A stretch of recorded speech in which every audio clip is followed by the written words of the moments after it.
And our last speaker, Marion Finnegan, who is the Managing Director of Residential and Advisory in Sherry Fitzgerald, will give us an overview on the investment market. So, a few housekeeping rules, just to let you know. We have muted everybody's microphone.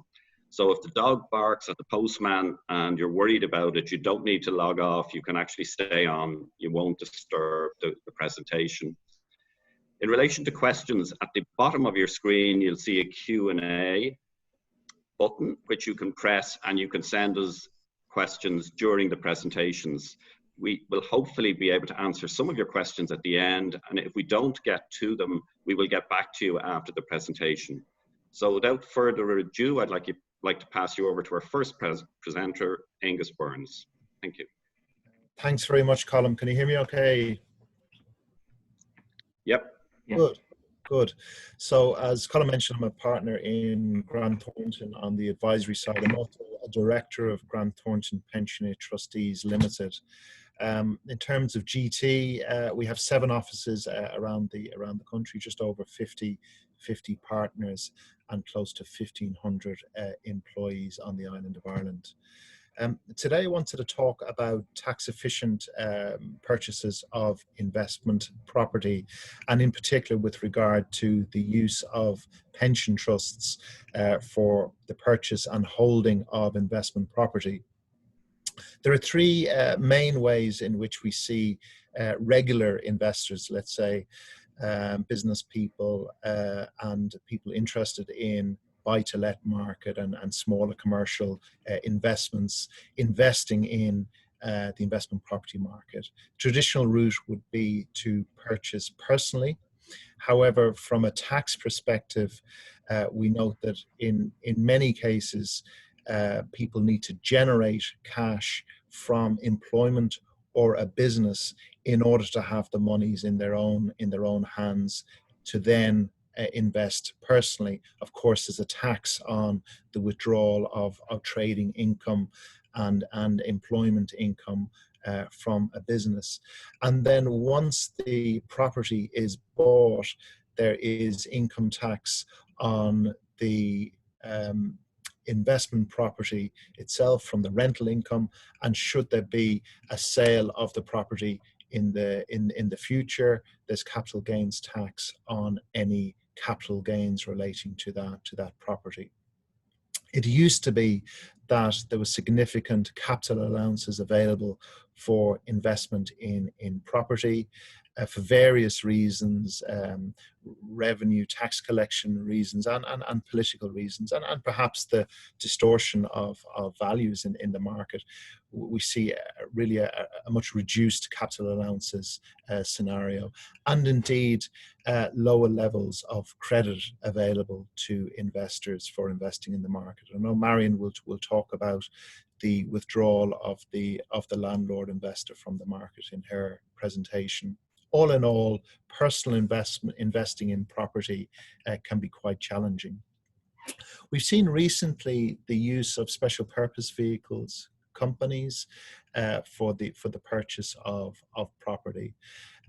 Now, while investors may have a business that is incorporated, that is generating trading income, it can be useful to set up a group structure and to preserve cash within the group structure, so there's not the same kind of income tax hit on the withdrawal of cash from a company if it's within a group. So there is one benefit there to a group structure and to investing through a company for investment property. However, also corporation tax rates are lower than income tax rates, and as a result, this has a positive in terms of the net tax rate on investment income. Of course, there are capital gains tax affecting not only the capital gain on the property within the company, but at the point that the company needs to be liquidated and distribution of surplus to the shareholders, there is another second capital gains tax event there. So some positives and negatives for a company. Positives being, use of investing in a company, but perhaps the negatives on when the distribution from the company needs to happen, and taxation does apply. On the issue of the pension, then we have a pension regime in this country that is quite generous, in particular with regard to contributions to employers. There is significant tax relief on the payment of those contributions into a pension trust, so that not only can corporate contributions avail of a corporation tax discount or a corporation tax deduction for the payment of corporate contributions into a pension trust, but also there is no BIK on contributions for the employee into their pension trust. So no income tax, no PRSI, and no USC either. So in certain circumstances, over 50%, 52% tax deduction on the employer, really meaning that you have twice the amount of cash available to invest.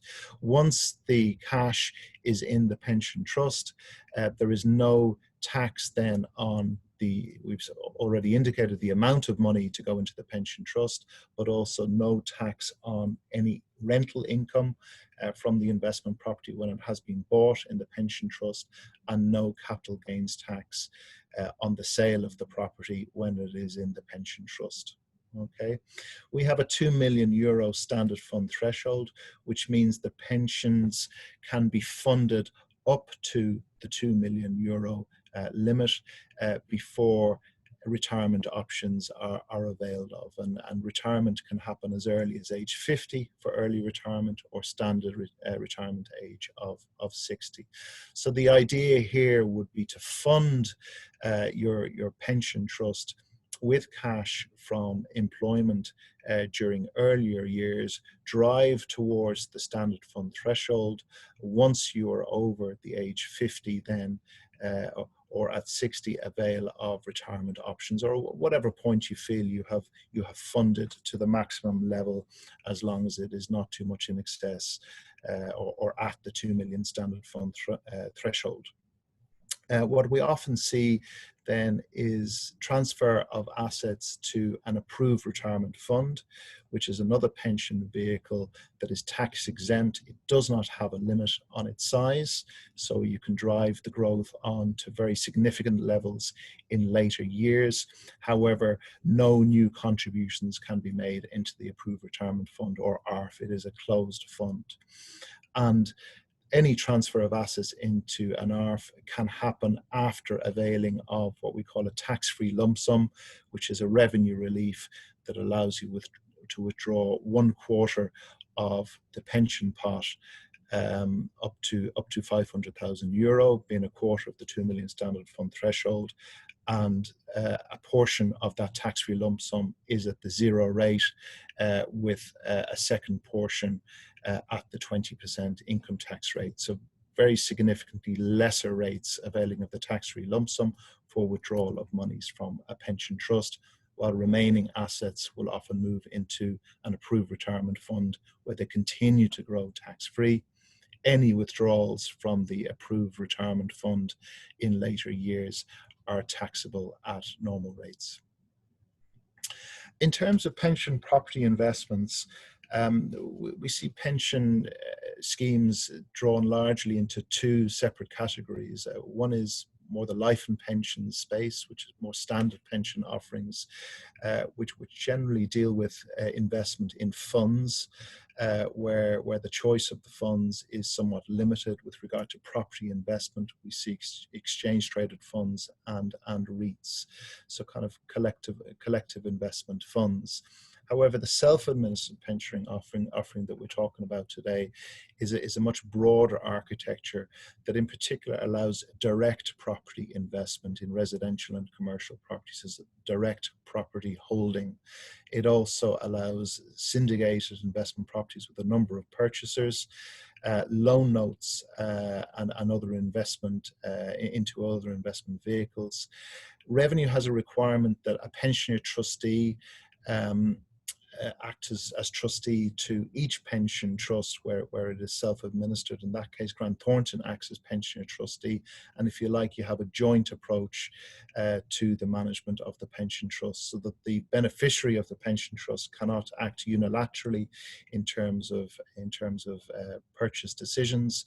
It must act with the consent and cooperation of the pensioner trustee to give revenue comfort that rules around the operation of the pension trust are adhered to.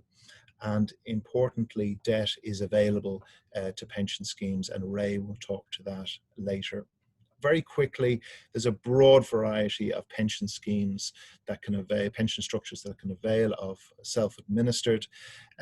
Most popular we see is through the employment route, where you have an employer will make corporate contributions from a company into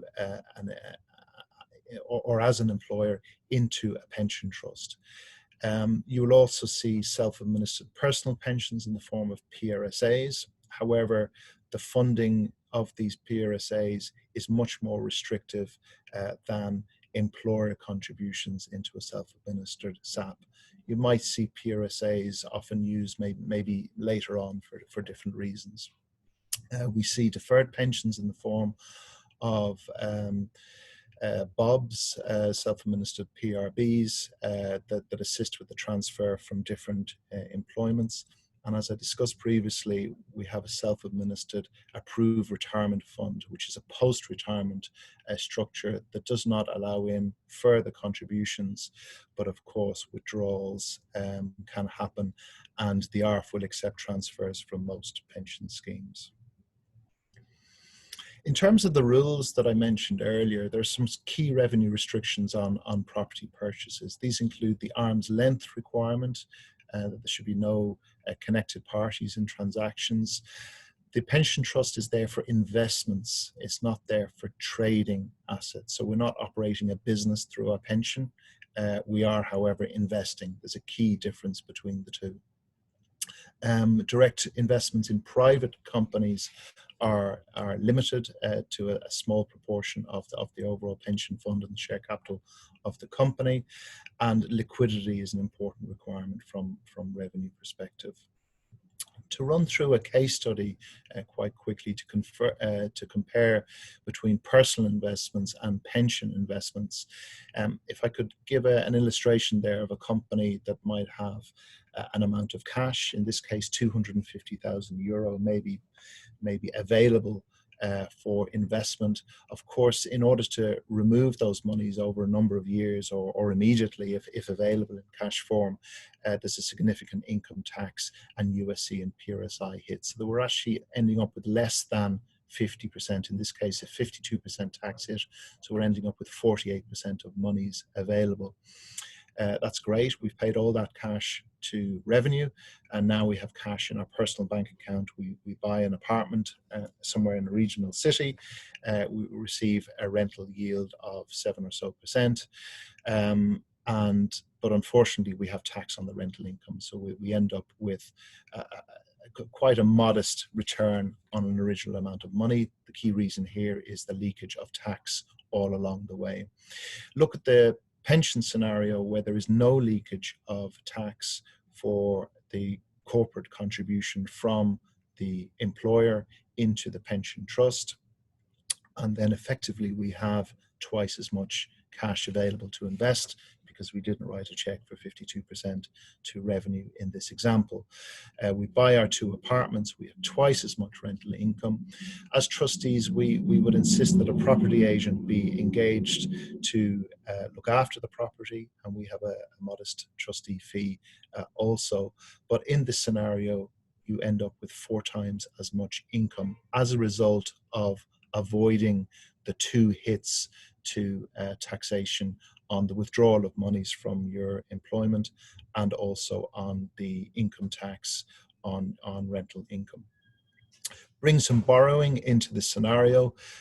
Your reduced amount of equity after you've paid your 52% tax on your 250,000, you have 112,000 euro available in this example. You borrow let's say 55% from a bank that's willing to lend on buy-to-let investment properties. I'd stress that it was not the same as 10 years ago in terms of availability of credit, but let's say you were lucky and you were able to borrow that kind of money. You went off and bought your 2 apartments now with some debt. You had your rent coming in. However, you have income tax to pay on your rents, and also you have repayment of capital and interest. So that in this example, you're in a deficit situation where you are subsidizing the income tax and the capital and interest repayments. Quite a common scenario for a number of investors, particularly 10 years ago, who purchased property with debt. The tax just does not work very well for this kind of setup. However, look at the pension. We had a €250,000 without any leakage of tax moving into the pension trust. We borrowed our debt. This should read 50% LTV there, which I think is all that Ray offers from Dillisk.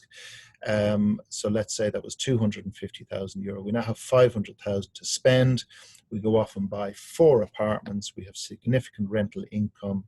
Yes, we have some property agent and trustee fees, but we have no income tax, and we have much greater headroom available to service the capital and interest debt. So in this example, we do not have a deficit. We have a much more robust vehicle for the servicing of debt on property. And of course, with the little bit of leverage, the gains are amplified by having more property available. So you can see how where your yield and your return is ahead of the interest rate on your borrowing, you can see significant growth as a result of gearing.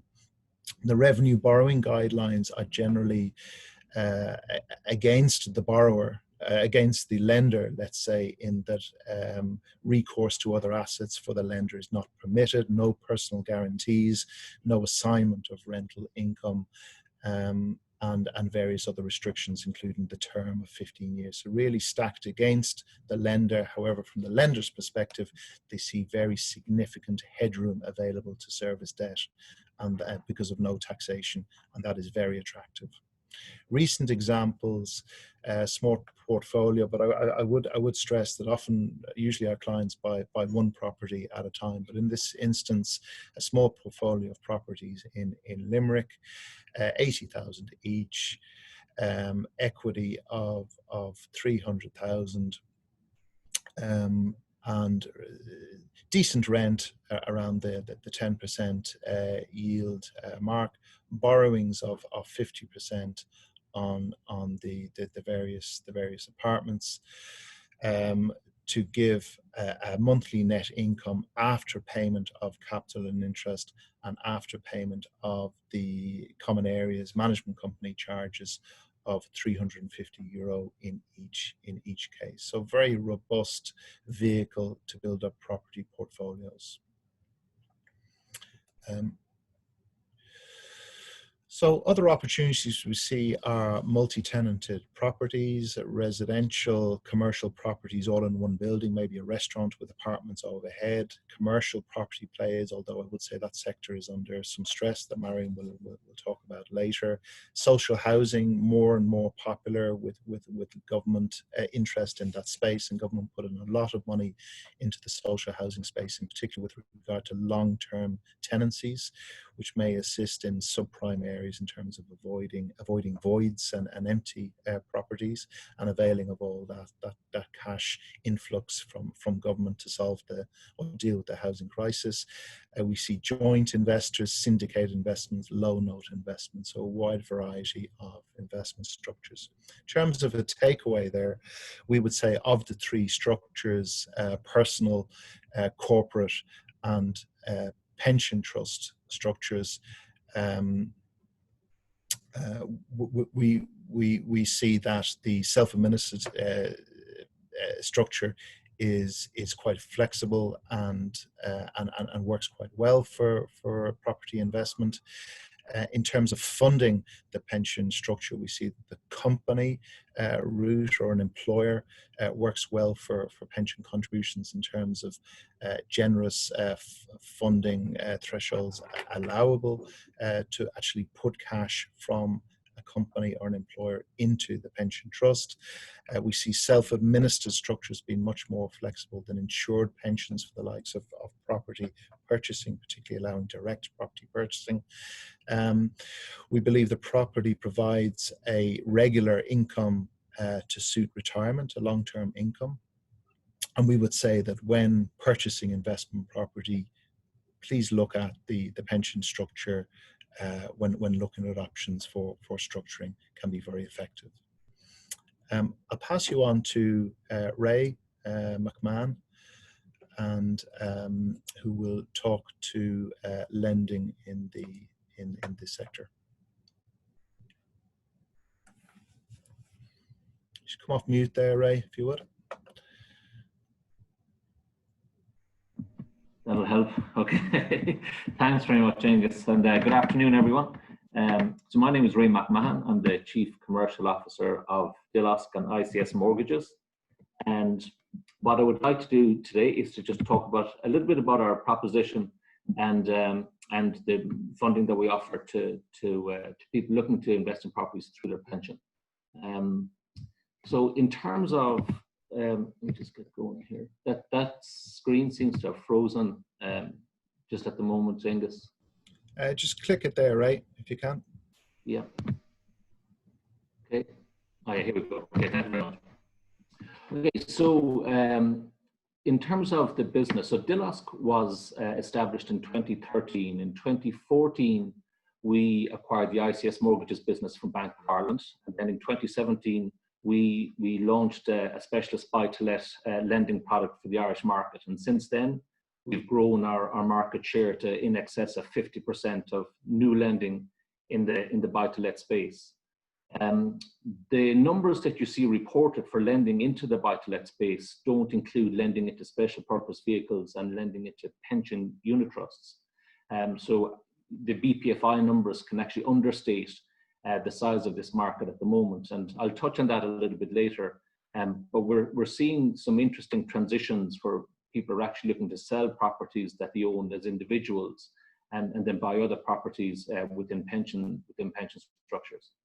We've also recently entered the owner-occupier market. That's progressing well, and we currently have almost 700 million of mortgages under management, and we're looking to grow that number significantly. So in terms of what I'd like to talk about today, it's really just the proposition, guidelines, and opportunities within the market. So our target market are established landlords who are looking to refinance property portfolios, new buy-to-let investors, and we do tailored solutions around portfolios as well. So we lend to individuals, and we can have up to 4 individuals on a mortgage. We lend to companies in the form of special purpose vehicles, and many of the special purpose vehicles that we lend to are just recently set up specifically for the purpose of purchasing property. But by far the most efficient way of owning property at the moment is via the pensions and unit trusts. So because we lend to individuals and companies, we've set out terms here, but on the pension side, as Angus pointed out, it's a capital and interest product, 15-year term set by revenue. Our variable rates are 5.45%. I'll explain a little bit about that rate and the non-recourse nature of that later on. Again, as sort of prudent lending under regulatory and compliant reasons, we're capped at 50% loan to values. Our minimum loan size is €40,000. We'll go up to a maximum of 500,000, and the minimum property value is 100,000. We're very happy to lend into pre-63s. You know, we see the yields on some of those pre-63s are very, very attractive, and again, terms of 5 to 15 years. In terms of relative value, you know, we've looked at sort of 1 beds, 2 beds, 3 beds, and 4 beds across various different jurisdictions in the state, and sort of urban pre-63 ranks very, very high on that scale. Moving on then to the sort of specifics of this product. The lending that we do is effectively non-recourse lending. As Angus said, we don't have a claim on any other assets within the pension pot.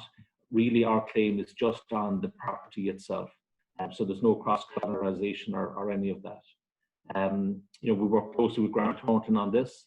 You know, we strongly encourage people to get you know, independent pension advice, and Grant Thornton will provide that, and they do that very, very well. We also encourage people to use professional property managers as well. You know, rules and regulations set by the Residential Tenancies Board, you know, selection of tenants, even, you know, repairs to properties as well. You know, both the cost and the service provided by professional property managers has improved a lot from a consumer's perspective, and we think that adds a lot of value there as well.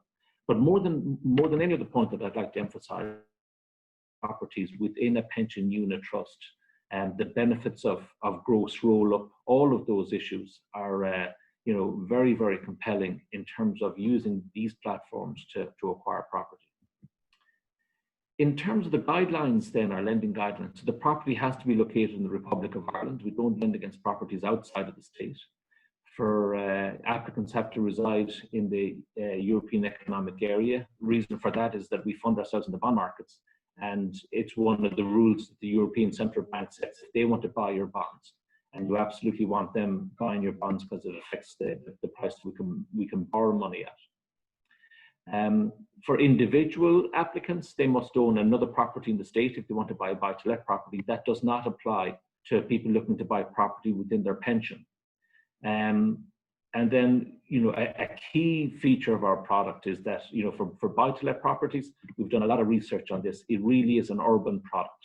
So we've set limitations on population centres of 10,000 or more. That's based on the 2016 census. The next census is due in next year, 2021. And we'll see a number of additional towns come into that.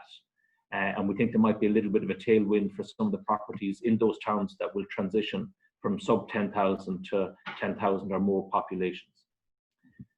Moving on then to our specialist buy-to-let refinancing unit. This is not, you know, directly applicable to you know, pension borrowers, but where it's very, very interesting is where we have seen, we've seen borrowers exit the buy-to-let market. We've seen landlords exit the buy-to-let market over the last number of years, last 2 or 3 years. It's gone from about 170,000 landlords to about 150,000 landlords. What some of those have done is actually they exit owning property as individuals, and then they recycle and they buy property through their pensions simply because of the efficiency available around that. This particular unit that we have focuses very much on portfolio refinancing, but it's an interesting trend where we've seen you know, a not insignificant number look to acquire more properties in their pension instead of individually. This next slide probably doesn't look like there's a whole lot in it, but it tells an interesting story. And that really is that the clients that we're working with at the moment, the average age of our landlord right now is 52. The average age of our purchaser and borrower is 52. The average age of a landlord in the market is 53, which is interesting because if you look at the stock of buy-to-let mortgages in Ireland, and there's about 18 billion of buy-to-let mortgages, the vast majority of those were originated pre the global financial crisis, so pre-2008. So what you can see from the statistics that we have here around the various different ages of purchasers indicates that speculative buyers have really exited the market, and the central bank macroprudential rules that limit the amount of borrowing for buy-to-let investors, whereby they need to have a 30% deposit, you know, that has really taken a large part of the speculative investor out of the market.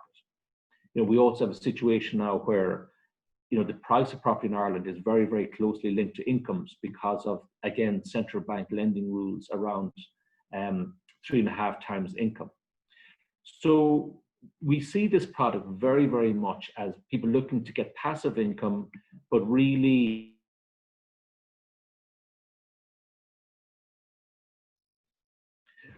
what's also interesting is that we have, yeah, sorry, just go back up and let's skip one here. Yes, is that we're seeing more and more landlords that have multiple properties. I mean, I think what a lot of people have chosen to do who have a single buy-to-let property is, in increasing numbers, many of them have left the industry.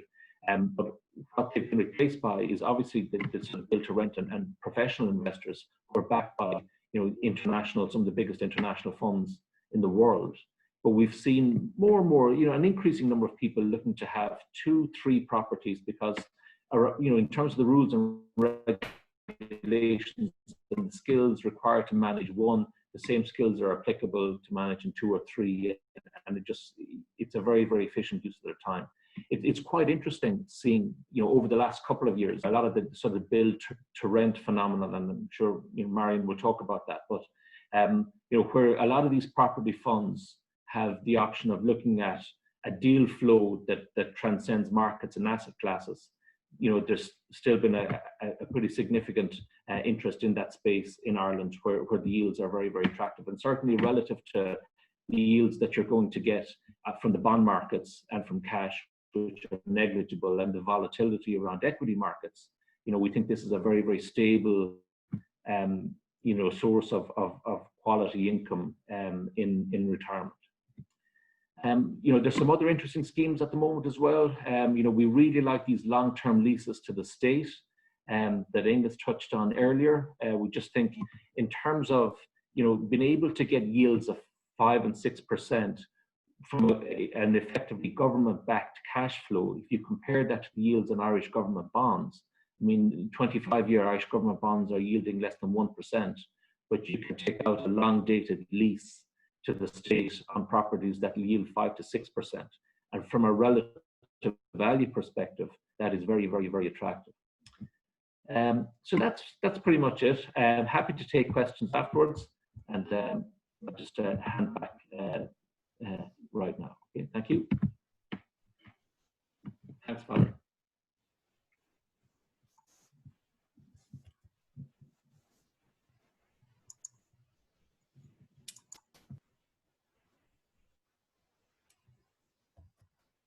Good afternoon, everybody. Sorry, a little technical hitch there, which slowed me down.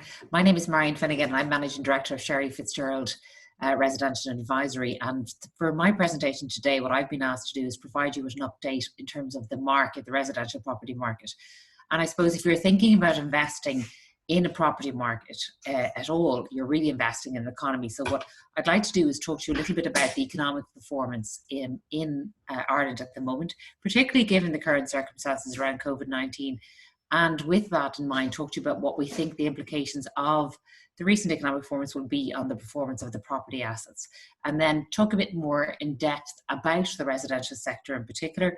I'll also mention some elements in relation to the commercial sector, but really focusing in on the residential property market overall, how that has performed, what price performance is like, what rental performance is like, what the stock of property available for sale is like, and give you a good understanding of the market itself and how it's likely to evolve should you wish to invest in it.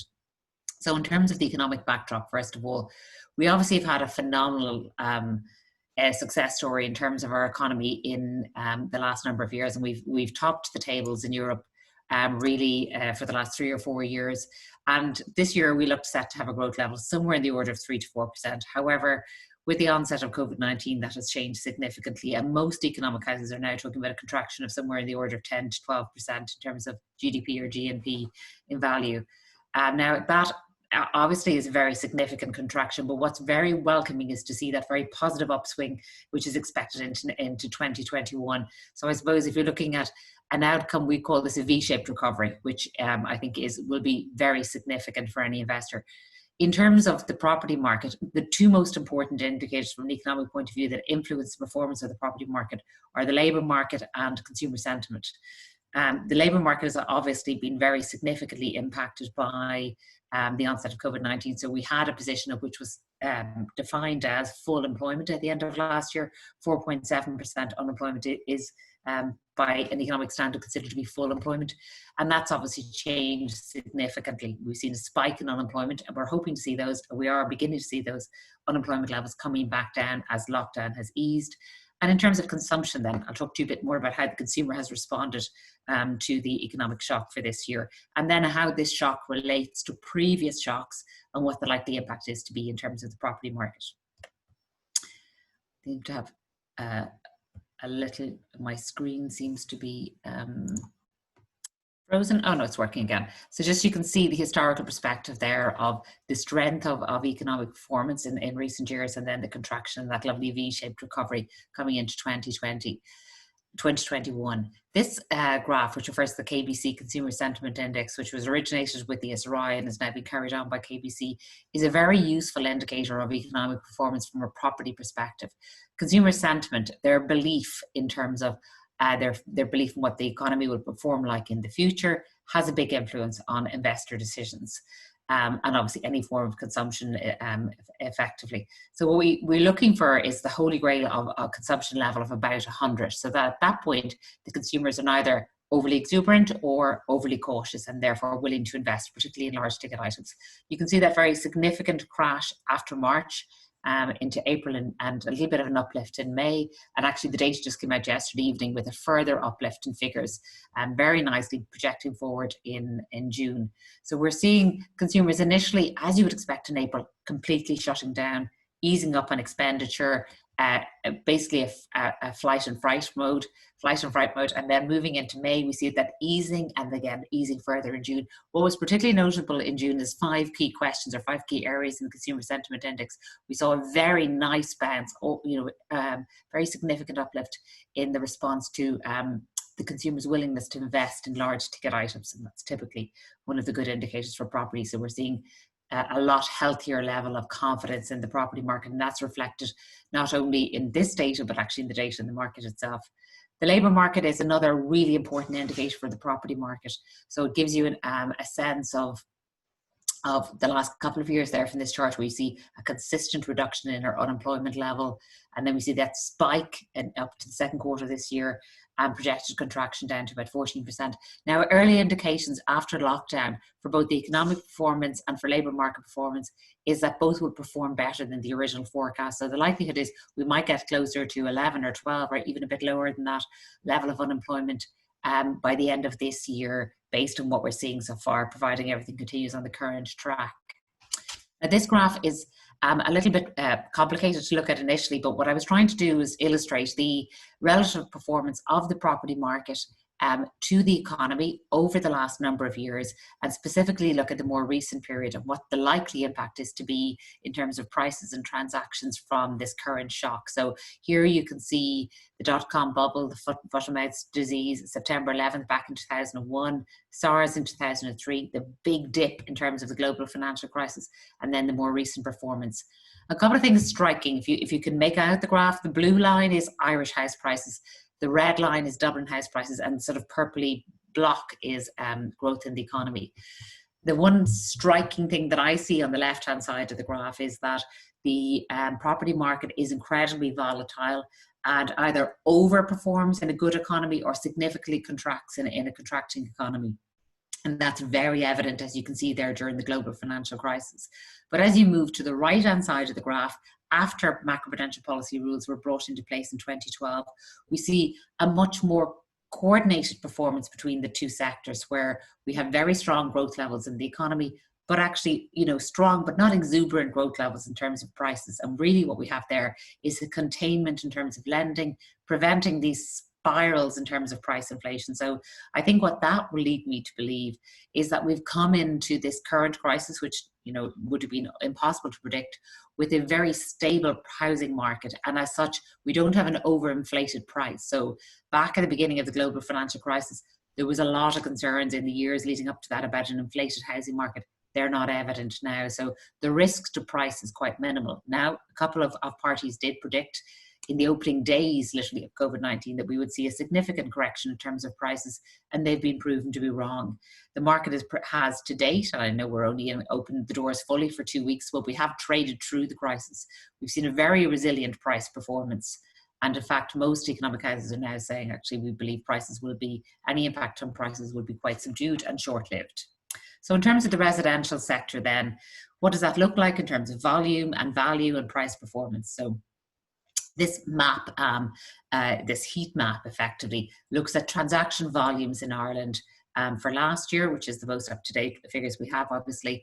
And the colour on the county in Ireland reflects the density of transactions. So just over 55,000 transactions in the country overall, 17,300 of which were in Dublin. And in the Eastern Corridor, you're seeing transaction volumes somewhere in the order of 3.5 to 4% of the housing stock. On average, 2.9% of the housing stock in the country transacted last year, with the lowest level in sort of the more northern Donegal and Monaghan regions, where it was down about 1.5% or just under 2%. Now, most people will say at this point, is that good, bad? How does that compare to what you would expect? It's much better than it was, obviously, during the global financial crisis, but it's not as strong as you would expect given the strength of the economy.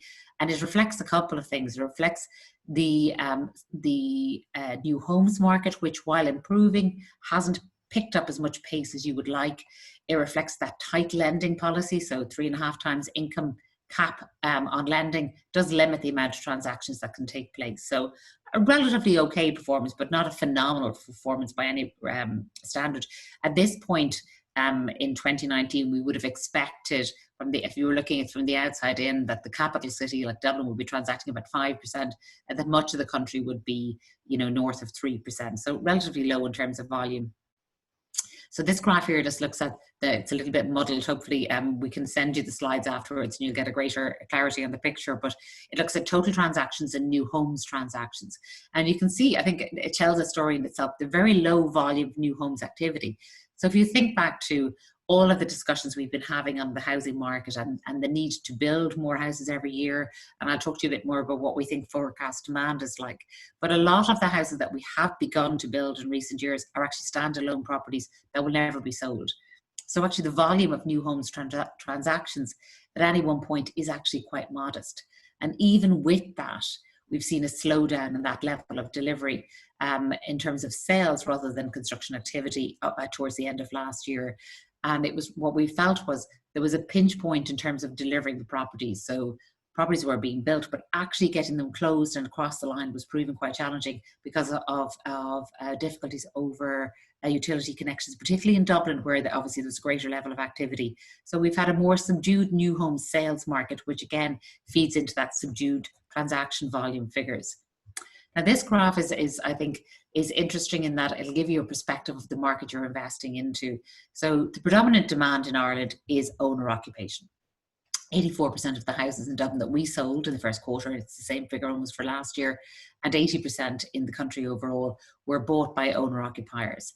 Now that is frustrating in a lot of ways.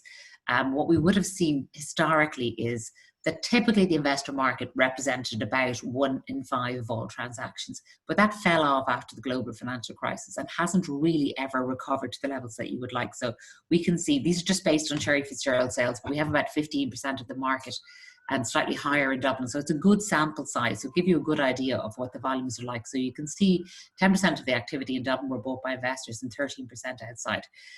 Why is that so low? It's largely to do with the tax treatment of investors. So investors will be in a normal transaction, not done to their pension fund, in a single transaction, will be paying tax rates of over 50%, making the investment highly questionable.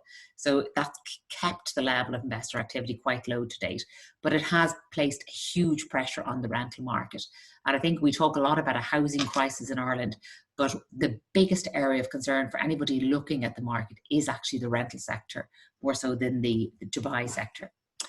In terms of demand, we have at the time of the last census, we had 4.76 million people living in Ireland. 1.35 million of them were living in Dublin. Current forecasts from the CSO would have suggested that would rise to about 5.52 million in Ireland and a 1.54 million in Dublin over the period to 2031. And as of the end of last year, we were well on our way to achieving that target in terms of population growth. That level of population increase yields a demand for about 35,000 houses a year. And in the first 5-year period, when the population growth was greatest, it yielded demand for about 40,000 units. Now that's obviously a huge burden for a housing market to deliver that type of units. For Dublin, the figure was about 11,050 for the entire forecast period and about 13,650 for the first 5 years. Unfortunately, we haven't delivered anything like that. And when Rebuilding Ireland was launched in 2015, the government said they were looking for a forecast delivery level of about 25,000 as an initial forecast. And by 2019 and into 2020, we hadn't actually achieved that in any year. We had last year built 21,241 units, which in itself was a reasonable enough outturn. And the forecast at the end of last year was that we would reach 26,000 units this year.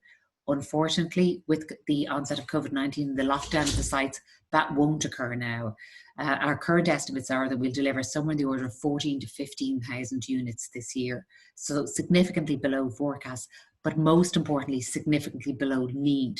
So we needed 40,000 a year. We haven't even built, last year was the first year we built over 21,000. So we began this year with a huge housing crisis, and it's actually become worse because of COVID-19. And I think that's something that people misunderstood at the beginning of this, that really the biggest challenge was around supply of units. The year itself had begun reasonably strongly. So we had about 5,000 units built in the first quarter, which set us up well for building about 26,000 units in the year. But as you can see, when you get out, and I know that Ray mentioned this earlier in terms of key urban centres, when you get outside of Dublin in particular, the figures for the other urban centres in terms of development were incredibly low. So 128 units built in the first quarter in Limerick. So, you know, we are talking about very low volumes of activity in the other region centres. Now, this graph is important as an indicator of market performance into the future. And every 6 months we look at this analysis, which is we basically take a census of all the stock that's available for sale and look at it on a county by county basis to see where the pinch points of supply are. So not building enough houses, we have a very strong demand, we have good population growth, but how many are actually available for sale in the second-hand market? And this shows that we had 18,000, just over 18,000 units available for sale in Ireland in June of this year, which was down 22% on last summer. We had 3,700 units available in Dublin, which was down 29% on last year. So a very, very tight supply. The overall figure for the state is 1%. And that shows a really tight supply of properties. In a normal functioning housing market, you would expect to have at least 1 year's supply. And we have maybe 3 months supply there available. So again, pressure points in terms of stock are very evident there. And this is important for the sector that we're discussing today, the investor sector. What we've seen over the last, well, certainly 5 or 6 years, if not even longer, is a very significant outflow from older landlords out of the marketplace. So of our sales in the first quarter, and again, same is true of last year and the year before, 32% of our vendors were investors leaving the marketplace. And when you ask them why, they'll typically refer to the tax rate and their original purchase price and the implications that has on the return of their investment.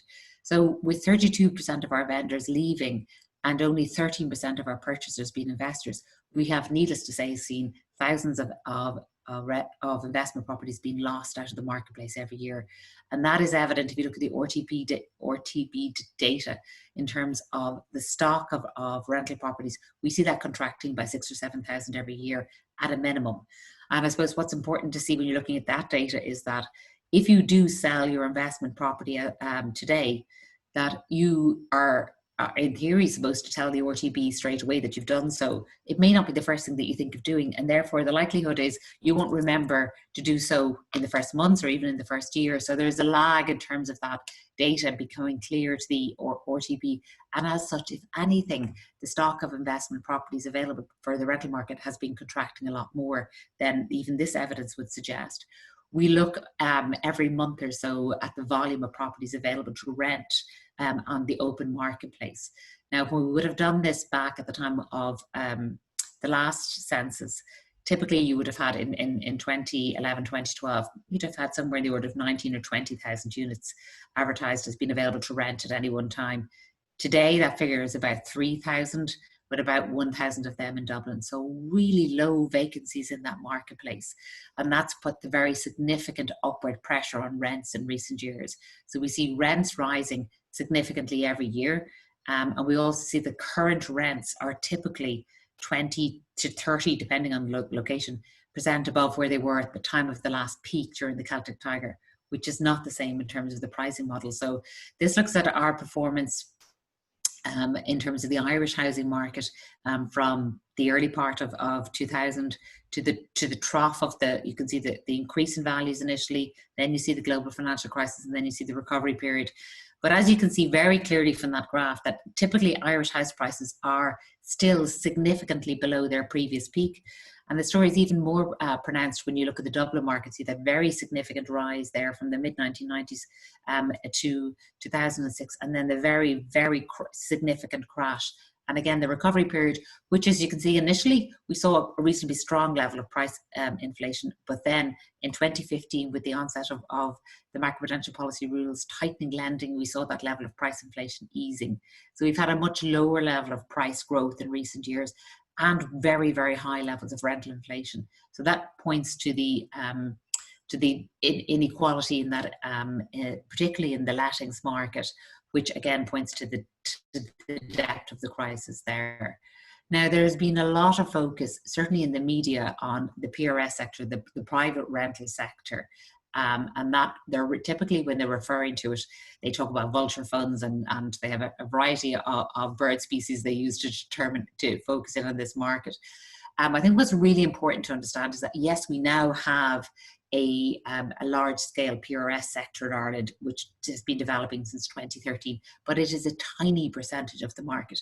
And while we've seen millions of euros invested in this sector in recent years, in the main, the investment funds that have flown into Ireland have flown in to purchase either standing stock, which was already occupied, or funding for forward commits, in other words, forward funding for the development of rental stock.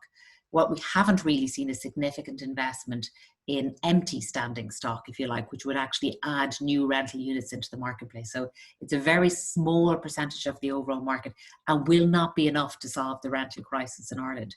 The only way we'll actually achieve any sort of parity in terms of the rental market is if we see a significant increase in private investment. That's why I was particularly pleased to speak at this event today, because I think not only is it an interesting area for investment, which shows good solid returns, it's also critically important for our economic competitiveness, that we see the stock of available rental accommodation improving to allow a greater choice for people entering the marketplace. So I hope what I've covered today gives you a flavour for how the residential market is performing at the moment. I'm very happy to take questions either at the end of this, or to come back to me directly if you have a particular query that you'd like me to speak to you in more depth about. Thank you very much.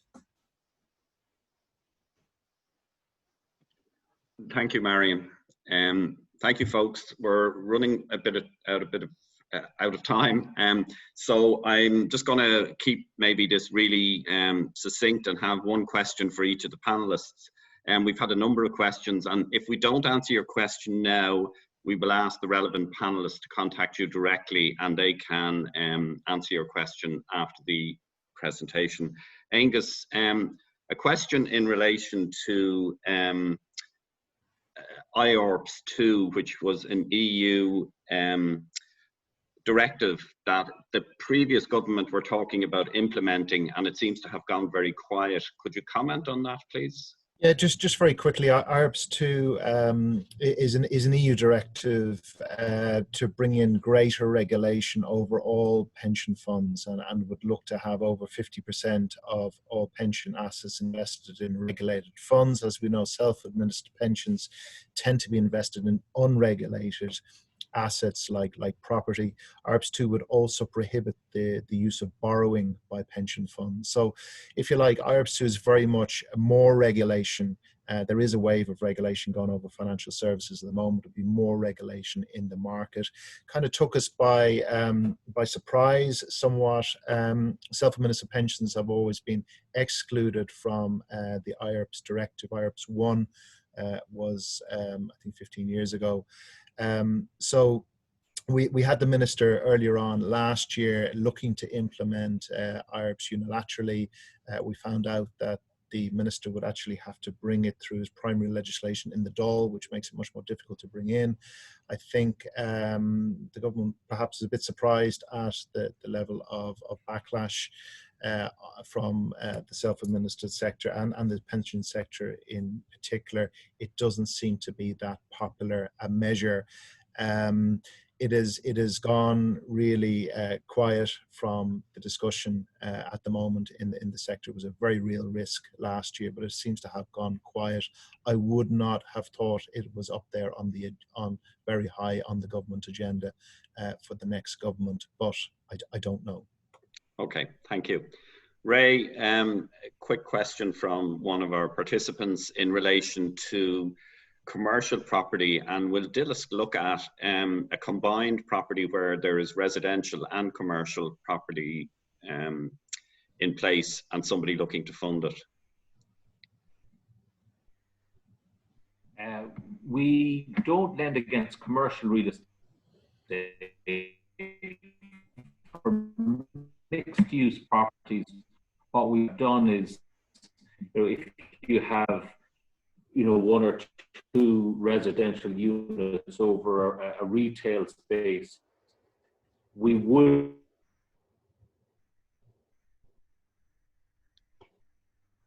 Okay, I'm not sure if Ray is frozen for everybody else. He's frozen for me, unfortunately.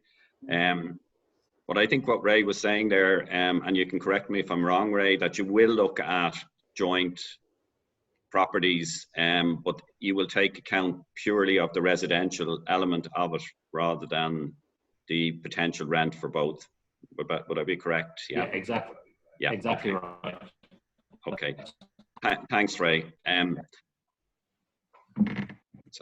Marion, I'll just come on to you lastly, if you don't mind. And this is a kind of a really open question.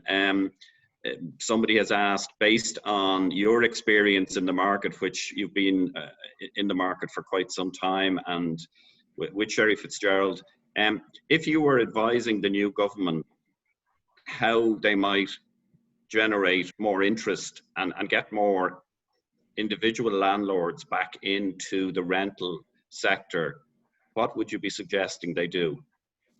Yeah, we've been banging that drum for a little while, Colm, so I know the answer to that one. I think the first thing I would say is that they've been disincentivizing investors. So while the vehicles that we're discussing today is fantastic for people with future investment intentions, if you're already a landlord and you're now thinking to sell, it's a problem. So what we need to do is to reduce the tax take for private investors and allow them to treat their investment much more like a business and be able to offset some greater quantity of their cost.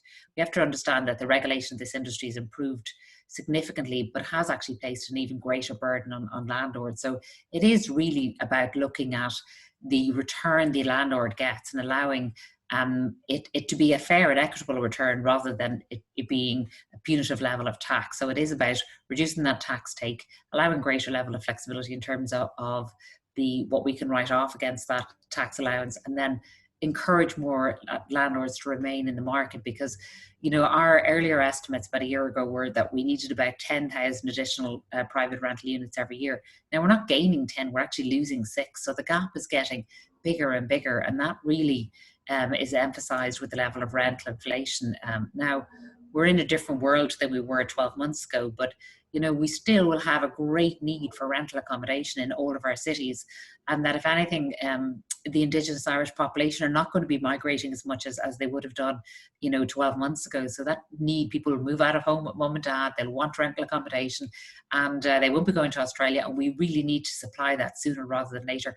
And it's not just an urban problem, it is a problem in every town in Ireland. So we do need a much greater level of understanding from the government and an encouragement for private investors. Okay, thank you, Marion. I'm conscious now we've hit our hour. First thing I should say is that we will be sending a copy of the presentations recording to everybody, and you should receive that in the next day or two. If you have any queries specific to any of the presenters, you'll have their contact details so you can contact them directly. Thank you for taking the time to listen to our seminar today. Hope you found it useful, and hopefully we'll see you all again soon sometime. Thank you. Thank you. Thank you. Thank you very much.